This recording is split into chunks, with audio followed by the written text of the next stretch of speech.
하지만 각각 차례가 있습니다. 첫 열매이신 그리스도께서 먼저요. 그 다음엔 그리스도께서 재림하실 때 그리스도께 속한 사람들입니다. 그리고 나서 그리스도께 모든 권력과 권세를 능력과 멸하고 나라를 하나님 아버지께 돌려드릴 마지막 때가 온 것입니다.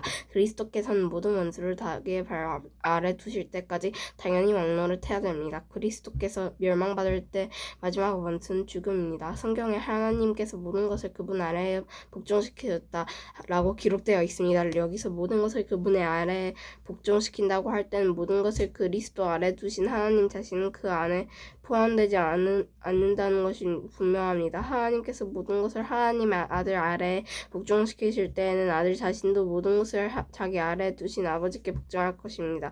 그리하여 하나님께서 우주의 주님으로서 만물을 지배하실 것입니다. 죽은 자들이 다시 살아나는 일이 없다면 죽은 자들을 위해 대리로 세례를 받는 사람들은 왜 세례를 받는 것입니까? 죽은 사람들이 도무지 살아나지 않는다면 그 사람들이 죽은 자를 위해 세례를 받는 이유는 무엇입니까? 우리의 경우는 어떻습니까? 우리는 무슨 이유로 매 순간 위험에 처한단 말입니까? 성도 여러분, 우리 주 예수 그리스도 안에서 내가 여러분에 대해 가지고 있는 자랑을 두고 확신하게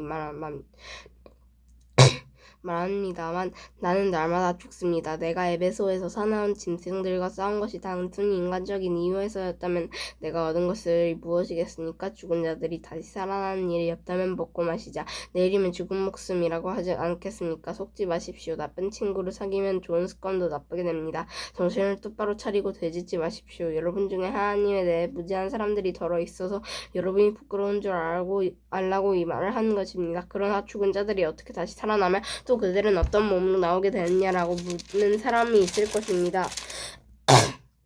참 어리석습니다. 여러분이 뿌린 씨 죽지 않으면 살아나지 못합니다. 여러분이 뿌리는 것은 다 자라난 몸이 아니라 밀이든 그 밖에 다른 곡식이든지 간식 그 씨일 뿐입니다. 그러나 하나님께서는 그분의 계획대로 뿌린 것에 몸을 주시며 씨앗 하나에 각각 알맞는 몸을 주십니다. 모든 육체가 똑같진 않습니다. 사람의 육체가 있고 동물의 육체가 있으며 새의 육체가 있고 물고기의 육체가 있습니다.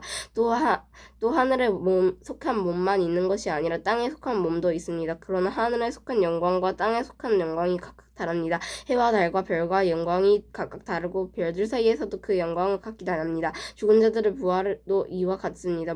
썩은 몸을 심지만 썩지 않은 몸으로 다시 되살아납니다. 비천한 몸을 심지만 영광스러운 몸으로 다시 살아납니다. 또한 약한 몸을 심지만 능력 있는 몸으로 다시 살아납니다. 자연적인 몸을 심지만 영적인 몸으로 다시 살아납니다. 자연적인 몸이 존재한다면 영적인 몸도 존재합니다. 성경의 첫사람 아담이 살아있는 존재가 되었다고 기록된 것처럼 마지막 아담은 생명을 주는 영이 되었습니다. 그러나 신령한 몸이 먼저 있었던 것은 아닙니다. 자연적인 몸이 먼저 있었고 그 후에 신령한 몸이 왔습니다. 첫사람은 땅의 흙에서 나왔고 둘째 사람은 하늘에서 났습니다. 땅에 속한 사람은 땅에 속한 사람과 같고 하늘에 속한 사람은 하늘에 속한 그분들과 같습니다. 우리가 땅에 속한 사람들처럼 형상을 지니고 있는 것처럼 하늘에 속한 분의 형상을 지니게 될 것입니다. 성도 여러분, 내가 분명히 선언하더니 육체와 피는 하나님의 나라를 상속받을 수 없으며 썩은 것은 썩지 아니하는 것을 상속받을 수 없습니다. 내가 여러분께 분명히 알려드리겠습니다. 우리는 다 잠잘 것이 아니라 변화될 것입니다. 마지막 나팔 소리가 울릴 때 눈 깜짝할 사이에 죽은 자들이 썩지 않을 몸으로 다시 되살아나며 우리는 변화될 것입니다. 썩을 몸은 반드시 썩지 않은 몸을 입어야 하며 죽을 몸은 죽지 않은 몸을 입어야 합니다.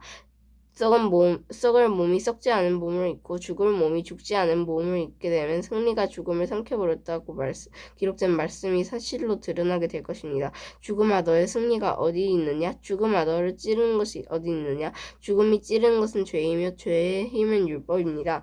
그러나 우리 주 예수 그리스도를 통해 우리에게 승리를 주신 하나님께 감사합니다. 그러므로 나의 사랑하는 성도 여러분 굳게 서서 흔들리지 말고 항상 주님의 일을 위해 자신을 들이십시오. 주님을 위해 이런 여러분의 수고는 결코 헛되지 않는 것이며 기억하시기 바랍니다. 이제 성도들을 돕기 위한 헌금에 대해 말하고자 합니다. 내가 갈라디아의 여러 교회에서 에게 지시한 대로 여러분도 그렇게 하십시오. 여러분은 매주 첫날 각자 할 수 있는 대로 자기 수업에 따라 얼마씩을 저축해 두십시오. 그리하여 내가 여러분에게 갈 때 헌금을 하느라고 마음 쓰는 일이 없게 하십시오. 내가 그곳에 가게 되면 여러분이 인정하는 사람에게 내가 소개장을 주어 그가 여러분이 모든 선물을 예루살렘으로 가져가게 하겠습니다. 만일 나도 가는 것이 더 좋다면 그들은 나와 함께 갈 것입니다. 나는 마게도니아에 갈 일이 있으니 그곳에 들렸다가 여러분에게 가려고 합니다. 여러분에게 가면 나는 얼마 동안 여러분과 함께 지낼 것 같습니다. 어쩌면 그곳에서 겨울을 날지도 모릅니다. 그런 뒤에 다음 목적지가 어디든 간에 여러분이 그리로 나를 보내주시기 바랍니다. 나는 지금 지나가는 길에 잠깐 들러 여러분을 보려는 것이 아닙니다. 주님이 허락하신다면 한동안 여러분과 같이 지내고 싶습니다. 그러나 오순절까지는 예배소에 머물 예정입니다. 나를 대적한 자들이 많긴 하나 많은 일을 할 수 있는 큰 문이 내게 열려있기 때문입니다. 디모데가 그리로 가면 여러분과 지내는 동안 아무런 두려움이 없게 해주십시오. 디모데는 나와 마찬가지로 주님을 위해 일하는 사람입니다. 그러니 아무도 그를 업신여기지 마십시오. 디모데가 평안한 마음으로 내게 돌아오게 해주십시오. 난 다른 성도들과 함께 디모데를 기다리고 있겠으니까.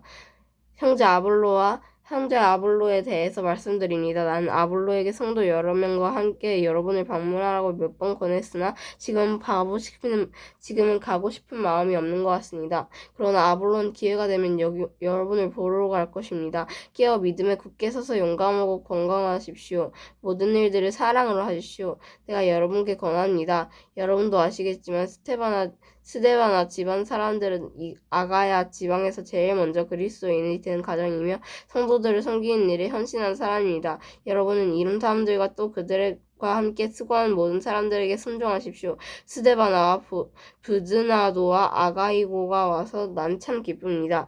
여러분을 만나지 못해 아쉬웠던 것을 이 사람들이 충족시켜 주었기 때문입니다.